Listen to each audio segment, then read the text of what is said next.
This conference call may contain forward-looking statements within the meaning of Section 27A of the Securities Act of 1933 and Section 21E of the Securities Exchange Act of 1934.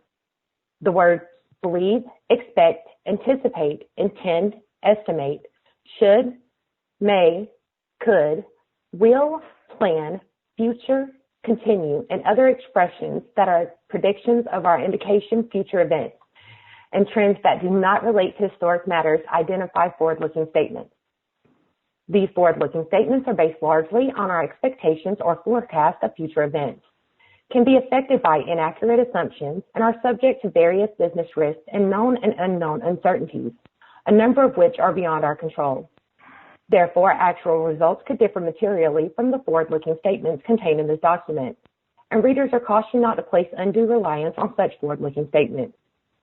DGLY will undertake no obligation to publicly update or revise any forward-looking statements, whether as a result of new information, future events, or otherwise. A wide variety of factors could cause or contribute to such differences and could adversely impact revenues, profitability, cash flows, and capital needs. There can be no assurance that the forward-looking statements contained in this document will in fact transpire or prove to be accurate. Ladies and gentlemen, thank you for standing by and welcome to the 2020 second quarter operating results conference call. All lines are currently in a listen-only mode. After the speaker's remarks, there will be a question and answer session. If you would like to ask a question during that time, you may do so by pressing star and the number 1 on your telephone keypad. It is now my pleasure to hand the conference over to Mr. Stan Ross, CEO. Please go ahead, sir.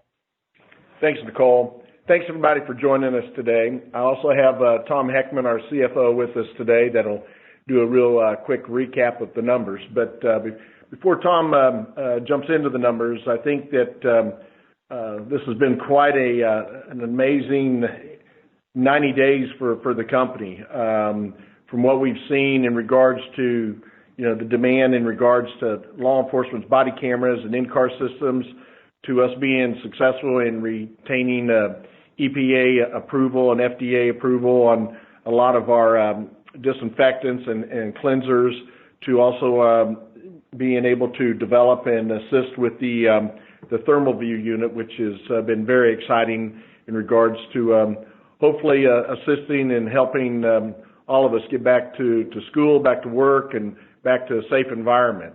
We've seen tremendous amount of inquiries on the law enforcement side and tremendous amount of current bids that are out there, or RFPs that we've responded to. I think you all have seen the press releases in regards to let's call it the Shield products, which is the liquids and the thermal view, how well it's done already, as far as its very, very, very short existence in regards to our marketplace, and I think Tom's going to elaborate on that as well. But and then the balance sheet, I guess right place, right time. Tremendous amount of warrants were exercised as well. So Tom will elaborate on that, but you can tell we're in a very, very good position, very strong position with our balance sheet to go ahead and continue to take advantage of 2 programs that we launched, both of them being subscription agreements, to try to assist our first responders in regards to the products that they need and still the shortfall of capital that sometimes takes a little bit of time to get into the marketplace. So we've been able to implement a program that was not only just for the body cameras on a monthly basis, but also the in-car system. And I think you may have seen a small tweet that went out earlier this week in regards to a department that did take advantage of the system as far as the in-car and body cameras. So we'll continue to do that. We'll continue to have our marketing partners out there and utilize this program. Very excited that the Dana Group joined us. That will give us a tremendous amount of coverage.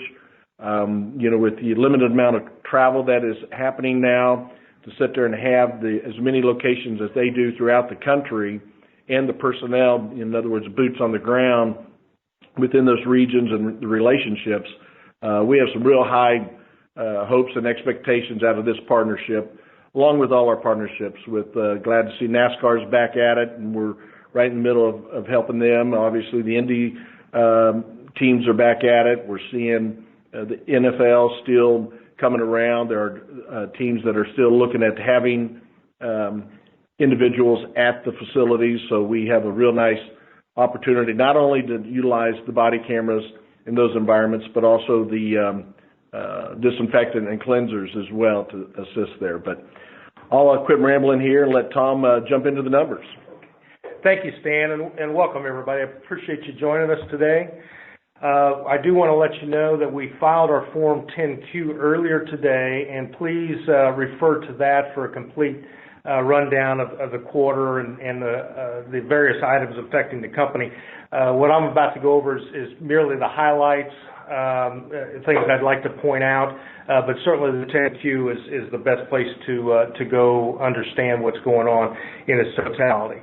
Obviously, the second quarter was immensely affected by the coronavirus, and I would say, for the most part, adversely, but I don't want to overlook some of the good things that happened because of the coronavirus and our response to it. So I guess from the top line, our hardware sales were down 46%. That's a pretty large percentage, obviously.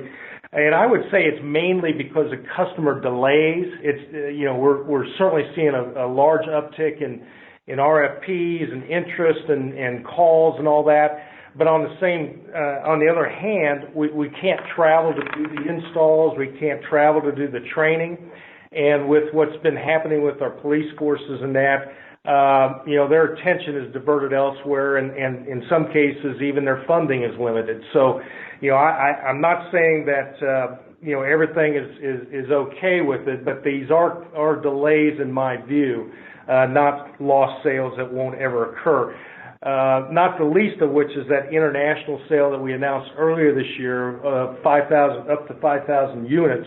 Body-worn cameras would have been the largest order for body cameras in the company history. That is in delay status. The particular country that we're dealing with there is particularly hard hit with the coronavirus, and obviously their attention is diverted elsewhere, and I just don't see that delay not continuing for a while, hopefully by the end of 2020, if not, hopefully into 2021, and we can pick that back up. But it is in pending status, and we're not completely sure where that is headed right now. One good point is that our service revenues continue to trend up. Total service revenues were 13% higher than the year-ago quarter. And I think that's merely because we're focusing on services rather than hardware sales for obvious reasons. Our margins are much better in the service area. But on the second hand, as Stan alluded to, we're now offering subscription plans for both in-car systems and body-worn cameras. And that has been pretty popular, and it's much easier for a police department to go out and enter into a year-long contract or two-year-long contract for services rather than a CapEx item where they commit to a product for a number of years. So we're seeing an uptick in service revenue. I think it's going to continue for the balance of 2020, and it is part of our overall plan to move more towards a service-based company. Because of the coronavirus, we took immediate action on the expense side. We immediately reduced headcount in certain areas. We pretty much eliminated travel, and we also looked at our facilities. We were at the end of our lease at the place we were at previously, and we took the opportunity to move to new and smaller facilities. And as a result of that, a couple of things happened. Number one, we're going to have about a $400,000 decrease in facility costs because of the move. We really picked up a nice location at a nice price, and we got 6 months free rent enticement at the beginning. The second part of it is, and you probably noticed in the cost of goods sold on products, leading up to the move, during the move, and then unpacking after the move was all expensed.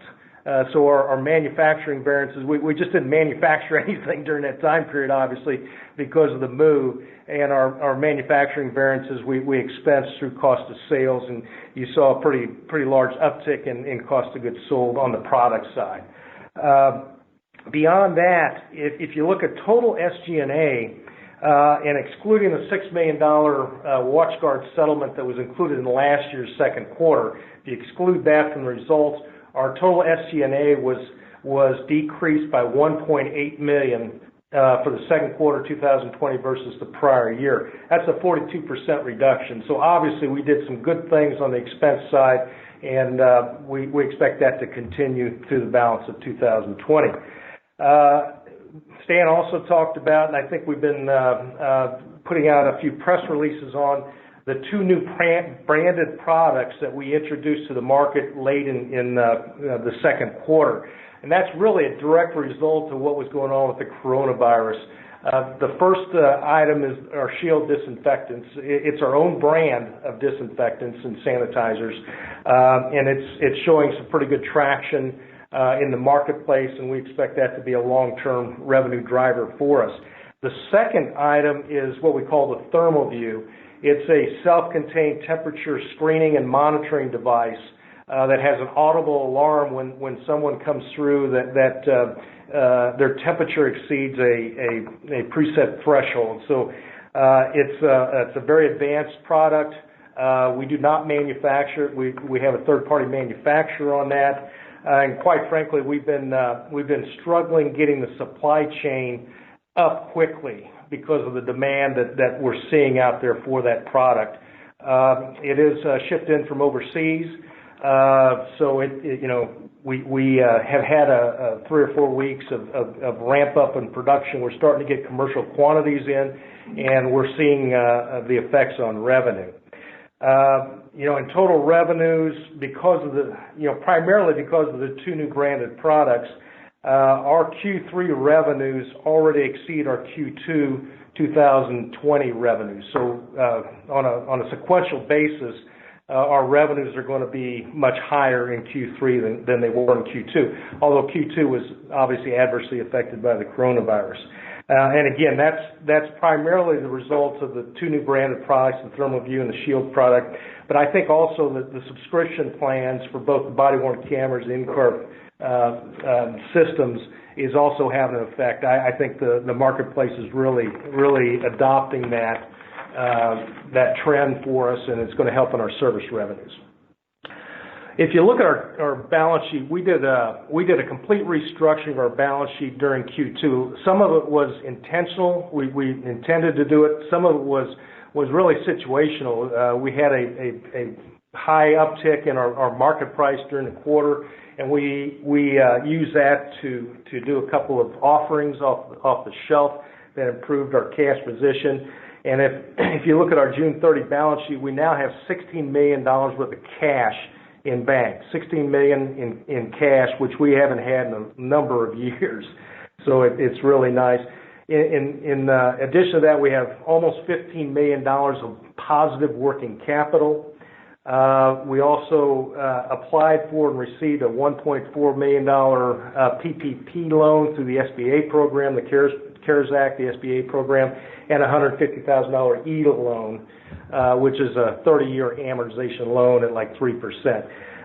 Because of the parameters around the CARES Act and the PPP loan, we do believe that most, if not all, that PPP loan will be forgiven in the third quarter. And again, that's about $1.4 million, a little over $1.4 million of debt that will likely be forgiven, or at least a majority of that forgiven in the third quarter. If you look at our stockholders' equity section, we've really done a turnaround there. At the end of the second quarter, at June 30, we had $13.3 million of positive stockholders' equity, compared to a deficit at year-end, 12/31/2019, of $6.3 million. So almost a $20 million reversal or improvement in our stockholders' equity, which is obviously something that we're pretty proud of. Reason that happened, again, we undertook 2 stock offerings, which raised net proceeds of about $10.3 million during the quarter. We did issue $1.6 million convertible debt during the quarter that, because of the ramp up in the market price of the stock, was fully converted within the quarter. So we issued the convertible debt in the quarter, and it got converted during that quarter as well. So that added to our stockholders' equity. And then thirdly, because of the uptick in the stock price, we had almost $5.2 million of proceeds from the exercise of warrants during the quarter. So obviously some good things happening there, and our balance sheet is now very, very strong, probably as strong as it's been for a number of years, 5, 6, 7, 8 years. I can't remember the last time we had that amount of cash on the balance sheet with the equity and working capital that we do. So it's really a proud accomplishment of us. Now, that will hopefully lead into better revenue numbers as well, because we're not foolish to think that our competitors haven't used our balance sheet against us in competitive situations out there. Now, instead of that being a liability, it's an asset for us, because we are so strong balance sheet wise with a lot of cash, a lot of capital, a lot of working capital. And because of the changes we did in the balance sheet during the quarter, we cured our NASDAQ listing issues. We did not, at one point during the quarter, meet the $1 minimum bid requirement, as well as the $2.5 million stockholders equity requirement. Because of the offerings and the turnaround in our stockholders equity, we now meet and well exceed both of those, and we don't see those being an issue for the foreseeable future. Once you look at the 10Q, you'll notice a couple of subsequent events that happened after June 30 I'd like to touch on just a little bit. First of all, we acquired a 6,000 square foot warehouse, or are in the process of acquiring a 6,000 square foot warehouse very close to our new warehouse and office quarters. And that's primarily to be used for the distribution center of our ThermoView and Shield products. Those things take a lot of room, and we need some logistics and distribution capabilities that we just could not put in the facility that we had. And quite frankly, we couldn't have even done it in our previous facility. So it was a must for us. We found a good property very close to our current office facilities, and our purchase price is $420,000. So certainly an affordable price for something that we believe is going to be a big revenue driver for us in the future. One thing that you will also notice is that we were able to negotiate a termination of our litigation financing agreement with BKI. If you remember, BKI loaned us or gave us $10 million in litigation financing, I think it was in 2017, to be paid out of revenues or settlements or court awards out of the Axon and WatchGuard litigation. We did pay them $6 million from the WatchGuard litigation last year. The Axon litigation, because of some of the adverse court rulings that we've received, now does not look like it's going to pan out from that standpoint. So we took the opportunity to go to BKI and negotiate a termination and settlement. And what we came away with, we agreed for a full settlement and satisfaction of that obligation for a $1.25 million payment, which we've already paid. So we've settled that and terminated that agreement for $1.25 million. So if you count up the numbers, they provided us $10 million in funding, and we paid back $7.25 million of that obligation. So over the life of that obligation, we're going to have made $3 million roughly $3 million on that financing. Also, and as kind of a contingency in that contract, there is a $2.75 million payment if we were to completely and successfully acquire a specific company that was named in the termination agreement. That's unlikely at this point, and I think it was out there just to, if we were to do that, then they wanted part of that transaction. It was $2.75 million. So that contingency is out there, but again, it's very unlikely that transaction will happen at this point. So at the end of the quarter, June 30, we had $3.6 million recorded as an obligation to BKI pursuant to the litigation financing. We settled that for $1.25 million. So we're likely to see some income gain, if you will, in the third quarter and potentially the fourth quarter as we reduce that obligation down to the amount that we've already paid, $1.25 million. So overall, the second quarter was impacted by COVID-19, both negatively and positively, but we believe we took that opportunity to cut our costs, which we did strongly and decisively by our move and also some of the other headcount reductions and other cost reductions we've done in SG&A. But more importantly, we've expanded our product offerings to include the Shield and ThermoView products, which I think Stan and I both believe will be major revenue drivers for the balance of 2020 and hopefully into 2021 as we go forward. And with the termination of the litigation financing, our balance sheet, and as well as the PPP loan forgiveness, our balance sheet's only going to get stronger in the third quarter as a result of those transactions. So with that, I'll turn it back to Stan. Thanks, Tom. Yeah, and just real quick, because I know that we received a lot of emails over the last 60 days, let's call it, and we want to address the questions that you have out there. But again, I want to emphasize, what needs to be taken away, as tough as the second quarter was for so many people in our industry, we were able to do a lot of things that should be looked at on a very positive, whether it be the service revenues up 13%, whether it be, the RFPs probably at one of the highest levels that we've seen as a company. Definitely far as many agencies and as many, the dollar amount too is quite large in regards to what we have out there. And August 1st is a key date in regards to a lot of law enforcement agencies in regards to their budgets. So we're very optimistic to start seeing the impact of funds that have came in on the federal front and with our program on how it could greatly impact the third and fourth quarter. And again, would not, I want to emphasize and hope everyone heard Tom's comments in regards to just Q3. Now, granted, Q2 was greatly affected, but Q3 to sit there, we're highly confident already at the point. We believe that they've already surpassed Q2's numbers as far as the revenue side. And enough said on the BKI. You'll see the impact on it and obviously the continued strength in our balance sheet. So we'll go ahead and open it up for Q&A now, Nicole. At this time, if you would like to ask an audio question, you may do so by pressing star and the number 1 on your telephone keypad. Again, that is star 1.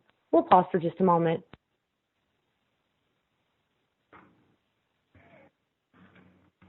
Our first question will come from the line of Romel Dionisio. Good afternoon. Thanks. Stan, appreciate your comments and your comments too, Tom, on how the industry has obviously seen some dramatic changes here in the last 90 days. I wonder if you could just talk about, though, I certainly get how travel is going to be down. In-person meetings are going to be down, obviously, but how the industry has changed and what you guys are seeing in terms of, the ability to do some kind of marketing calls or things remotely via Zoom calls, Microsoft Teams calls. Could you just maybe walk us through how you're adapting, how your customers are adapting, just in the last few weeks here? Thanks.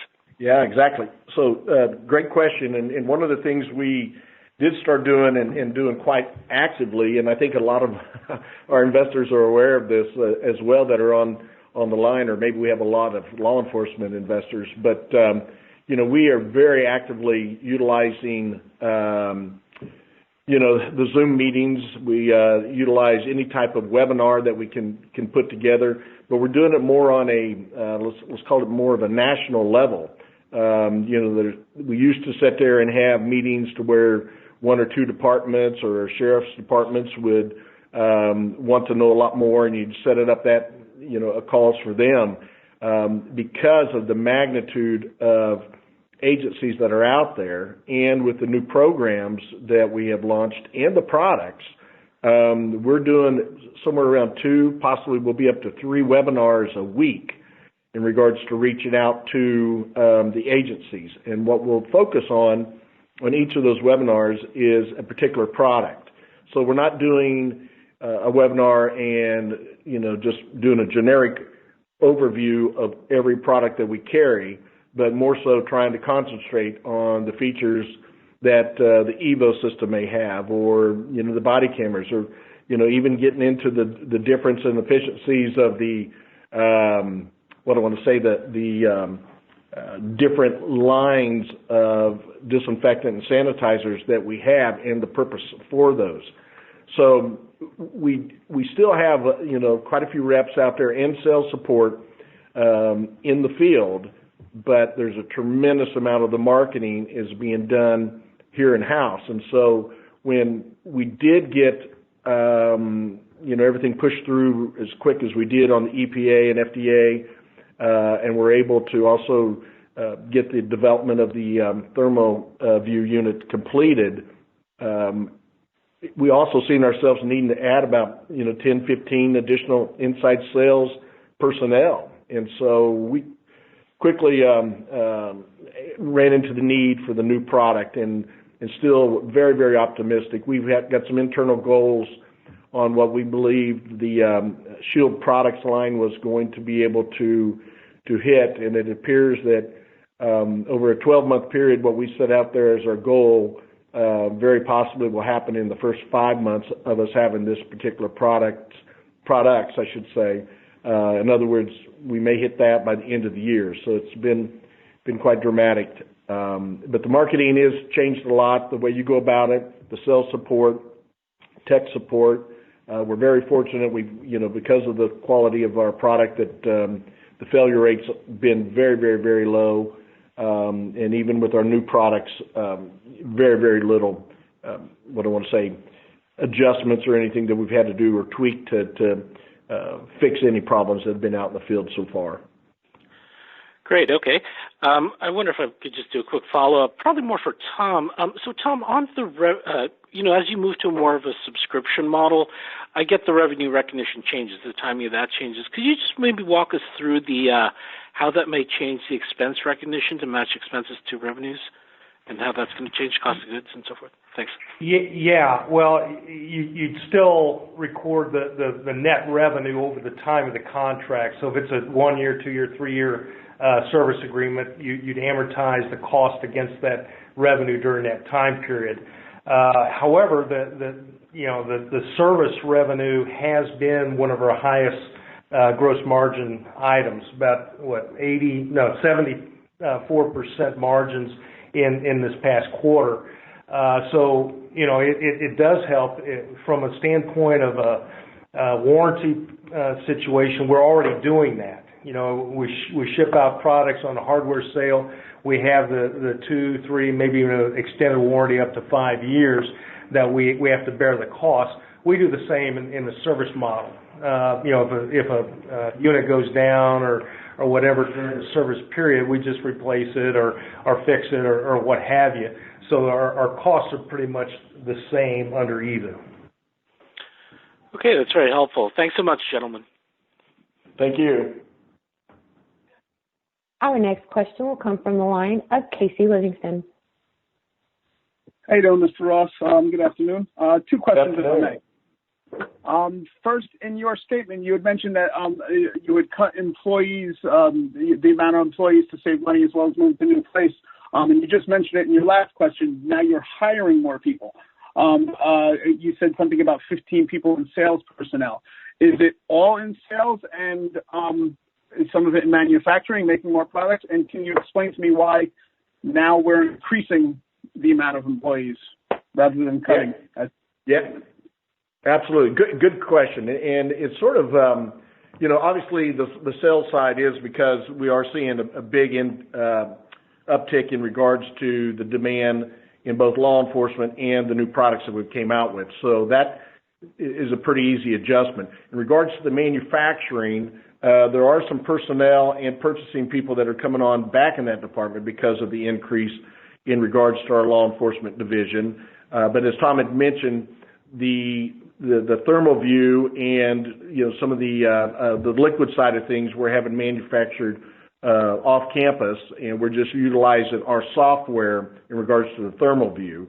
So don't really need to do anything on those adjustments, but a lot of it is around the sales side of things, and it is because of the demand. The Shield products side of things, I honestly felt like we could be running along with maybe 3 people to start with, and then added as things just started to increase. But again, just the example of the thermal view. The state of Kansas and others, I think New York is a big one, that the temperature reading is such a big part of the safety issues that they're looking at in regards to going back to school and going back to work. I mean, we've got everything on the thermal view, everything from churches to restaurants, sporting events, schools, city buildings, and just regular companies that are buying this product because they want to make sure the people that are coming in there are not running a fever to where they would be contagious, whether it be, COVID or whether it be, the everyday flu. They're getting ready to be prepared. It's just a new standard of checks and balances in regards to their employees and their customers. And I know you may have seen it. If not, please email me. We'll try to get you the link. But, they did a real nice story on this particular product, and it was being displayed at a sub shop here in town called Good Sense. And an individual went there for lunch, went back to where she worked, which was a hair salon, and said, this is what we need. The people that are coming here to get their hair done will feel a lot safer knowing that everyone that's coming through there is being tested for the temperature, and we don't have to have someone setting up there or going up there and interrupting things. It's a self-testing, easy to do, and it lets everyone know. So the restaurants love it, and no pushback on that, let alone your doctor's office, dentist's office, and like I said, the wide range of entities that are wanting it have us probably looking at maybe a tripling the number of sales personnel that we originally thought. Okay, thank you. I did a quick Google search on one of those the other day, and there's many different companies that are making those. But beside the point, my second question. You and Mr. Heckman have both stated that your Q3 revenue is already higher than Q2. We haven't seen any press releases. There's stuff coming out from other companies. Like, I mean, I know you've spoken in the past about the non-disclosure agreements and stuff like that, but we really haven't. I mean, if your Q3 revenue is higher already, how come we haven't seen any press releases? Again, our customer base has always been sort of the mom and pop as far as the police agencies, so the smaller entities. We've always had that. It's sort of been a niche that we've had. As you know, I think 80% of all agencies have less than 25 vehicles out there, and probably that is an equal number in regards to personnel as far as body cameras. So you don't have those earth-shattering, big numbers, that just come in all the time. And when you're doing it in a subscription model, granted, we would go ahead and announce something, but at the same time, we did sit there, for instance, on the thermal view unit. We received an order for 500, and we're retailing that product out. Granted, this is a distributor, but we're retailing that product out at $12.95 all day long as fast as we can get them, and we still have a back order situation on those units.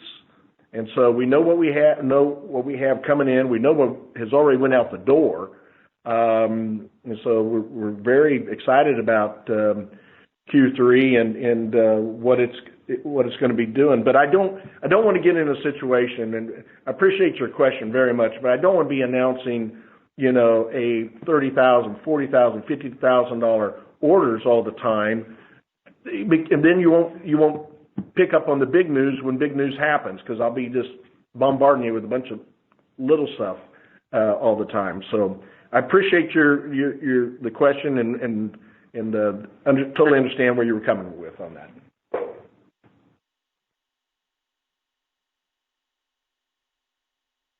And due to time restrictions, our final question will come from the line of Brian Lubitz. Hey, guys, how are you? Doing good, Brian. How about you? Good, thank you. The big question I have is, roughly a month ago, we were all alerted to the GSA contract, the $12 million military contract. Can you guys expand on that? Have we locked that down yet? So we really can't expand on it too much, Brian. I mean, you know, we're out there. We've gotten approvals, and we're still at the whim of the process of the agencies. And, you know, that's about really all I can touch on in that regards. All right, so let's say they do wind up, approving everything, and we're jumping through all the hoops, and, it gets finalized. Is this something where obviously it's sensitive information? It's the military, it's the government. I get that. So they may have NDAs, but this is something we would definitely wind up seeing on the balance sheet if it's consummated with DGLY, correct? Correct. And it's probably one of those deals we would lobby pretty hard that it is material and would need to be put out there in some fashion. It may be as an unknown, end user or something along those lines, but in my opinion, it would be considered material, and it would need to get out there in some way. Okay, super. Now, over this past 2 months, let's just say since you guys ended Q2, you guys, and you alluded to it earlier, you guys announced a 600 contract for asset tracking units. You announced 500 thermal views, contracts with Danville, Galena, Rogersville, Comanche. All of these, I'm not expecting a finite number, but all of these seem to be adding up, and over time you're mentioning obviously the disinfectant having back order and thermal view. Are you guys going to go back to potentially giving us guidance for the second half of this year? Well, I mean, we've given a little guidance on the quarter to quarter, but I think you could see us, and I think I alluded to, where we did sit there and have to sort of pull in our horns, not knowing exactly what, to expect in the second quarter, but we did react very quickly in regards to the new products and getting that into the marketplace, to where my comment, I believe, was that I feel like the shortfall that may have occurred because of the COVID-19 and in the second quarter numbers, that these products clearly could pick up the slack, to where the guidance of the $13.5 million that we gave for 2020 should be able to be met. And I will, I don't want to take that leap today, but the tea leaves surely have shown a very, very positive reception to the products, and the fact that we have, Casey made a good question about, or whoever the gentleman was, I think it was Casey that made the comment about the other products that are out there. There are other products out there. There's a lot of people out there touting that they can get these products and touting that they can market these products, but at the end of the day, we're that let's say, company that has that last 100 feet of sidewalk that goes up to their houses or businesses or jail cells. I mean, we have that direct contact. We have that distribution. We have that relationship that allows us a lot more credibility and access to be delivering these products and getting them into the marketplace. So, let's I'd like to get a few more weeks underneath my belt, but just keep watching. Again, I'm not going to be putting nickel and dimes out there, but when we are landing those 500 unit thermal view units, or nice $150,000, $200,000, $250,000 contracts, I'll put something out there. But there is a tremendous amount of overall numbers in RFPs that are out there, and I almost want to reach out and go as far as saying maybe the dollar amount, but I don't know that I can go that far. But it's a big number. Okay. Now let's shift back to the body cameras. And listen, I applaud you guys for bringing these two new products to the table, the disinfectant as well as ThermoView, because let's face it, the market is calling for that. With the body cameras, you know, we've all seen what happened with George Floyd and the protests and, you know, the civil outcry, et cetera. And now that you have the politicians getting involved, we've got 13 states that have made it mandatory. Do you guys feel like when the federal bill gets passed, if that gets passed, that's going to loosen up, you know, the log jam on the funds for you guys to get these contracts done quicker? Or, you know, for those 13 states, for example, Chicago or New Mexico, I know you guys spoke about New Mexico or Colorado, are you guys making more of an effort to get to those states while we're waiting for the federal money for the faucet to be turned on, if you will? Absolutely. And we clearly are hitting those states real strong and also making sure that if they want to even do something sooner than later with the subscription agreement, we can be flexible on that too. I mean, you know, we were very fortunate that, you know, we have a very strong balance sheet that we can work with departments and are very flexible in wanting to work with them on what their needs are and understanding what their budgets are. So we are absolutely doing what we can. And like on the webinars, you know, we'll sit there and, you know, like I said, we'll try to do 2, maybe 3 a week, and you'll have 40, 50 departments on there, or at least representatives that'll be on these webinars. And again, it takes time, and we're doing everything we can to quickly follow up with them when they follow up with us as well.